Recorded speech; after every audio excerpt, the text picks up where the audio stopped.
number of reasons, whether economically, emotionally, socially, or to learn about Agent Orange and dioxin, to extend our knowledge. Just two quick points. At the very minute level, 2 of the 5 members of my son's crew in Vietnam have come down with cancers, one other besides my son. Another 2 of the 5 have had post-traumatic stress disorders. Those are very high percentages. Now to revert to a completely different area, the policy level, I think that it's clear that our government is moving toward recognition of the Vietnam government. The Vietnamese, I think, have done a reasonably good job now of satisfying us that there are no remaining POWs over there, and they worked with us to get a settlement in Cambodia. I think the time is coming close and ought to be soon when we recognize that government. Do you see many veterans on your trips back? Yes, I almost always find American Vietnam veterans over in Vietnam as a healing experience for most of them. Back to the hospital for a little bit. You know the little children on the floor?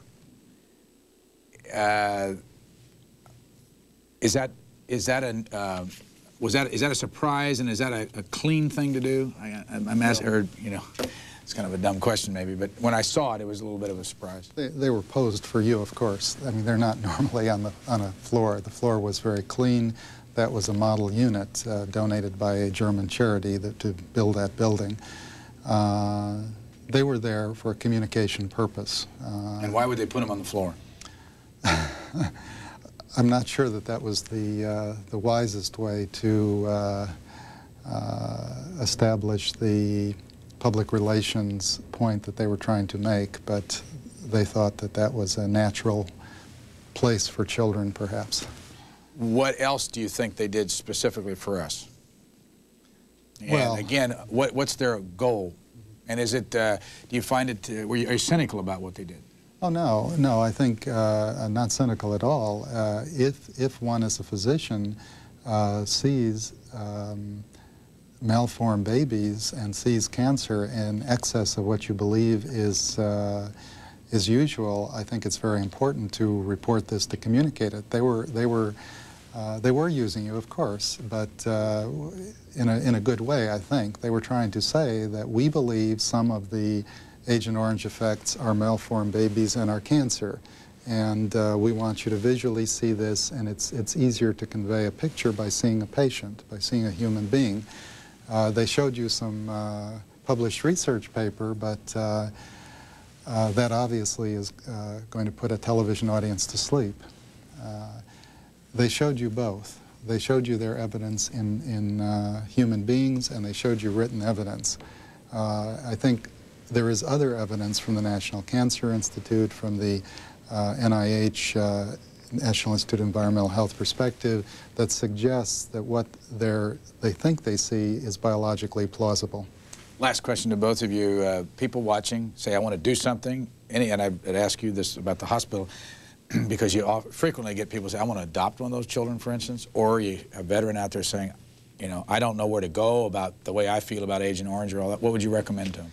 I'd recommend that the raw, naked power of public opinion be organized by veterans writing to their congressmen and their senators to get additional health effects from exposure to Agent Orange authorized for compensation. And I would recommend that everybody write their congressmen and senators to insist that the EPA standards on dioxin not be made less safe. There is a study going on at the present time which as of the present, shows that, if anything, the dioxin standards ought to be tightened up.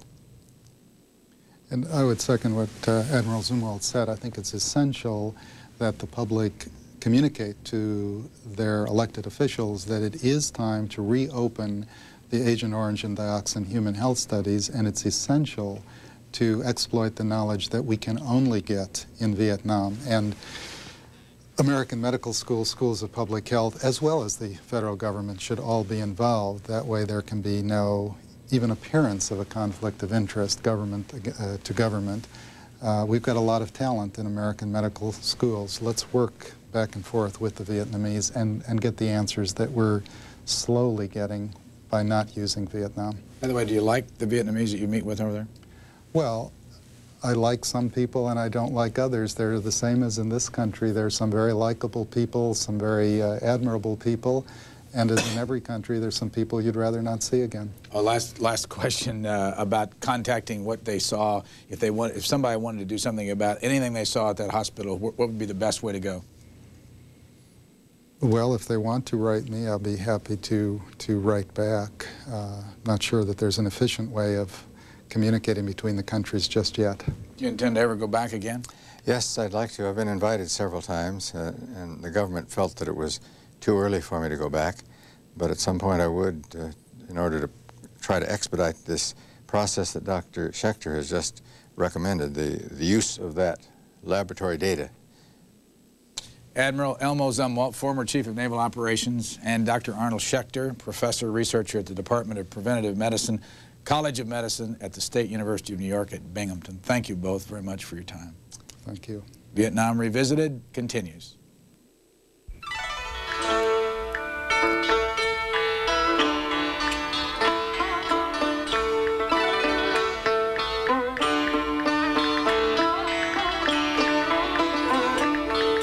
Vietnam Revisited continues on this, the second of a 4-day video journey from Hanoi to the Mekong Delta. Some of the features you will see include a conversation with Vietnam veteran Michael DePaulo. We spoke with him recently in Hanoi about his life and personal reflections following the Vietnam War. Later, we will be joined by Lee Bang, who runs the Americas Department at the Vietnamese Foreign Ministry. At 8 o'clock tonight, it's our regular Book Notes program, and our guest is Vietnam veteran Louis Puller, Jr. He joins us tonight to discuss his autobiography, Fortunate Son, which describes his experiences during the Vietnam War. And again, if you would like to comment about our 4-part series, Vietnam Revisited, contact an automated response unit at this number, area code 301-718-0557.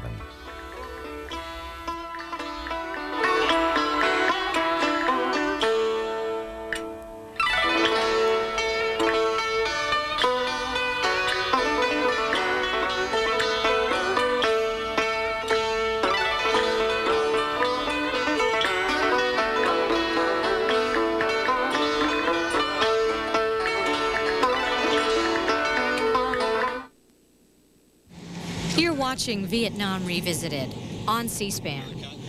The first American Marines arrived in Da Nang in 1965. Da Nang had the largest jet runway in Southeast Asia during U.S. military escalation. The city had the second largest American population. Up next on our special, a conversation with Michael DePaulo, an American veteran from Norwell, Massachusetts. But first, some sights and sounds around Da Nang.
How's this for fun, huh?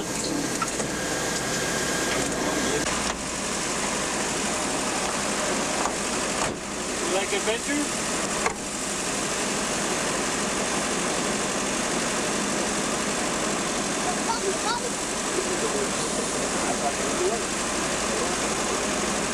Well, you gotta be shitting me. You can't drive over that.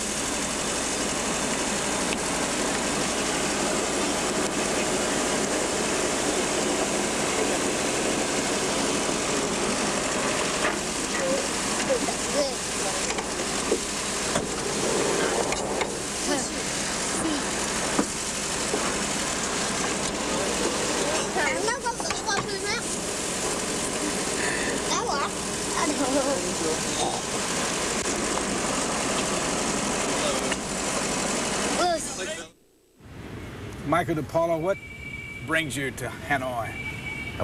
What brings me to Hanoi? And why are you here?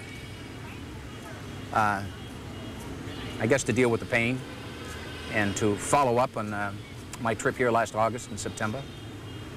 Where are you from?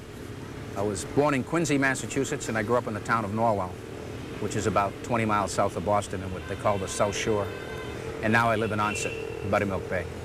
In Massachusetts? Right, on the Upper Cape, right. You say you're dealing with pain. What's the pain? Well, I'm a Vietnam vet. And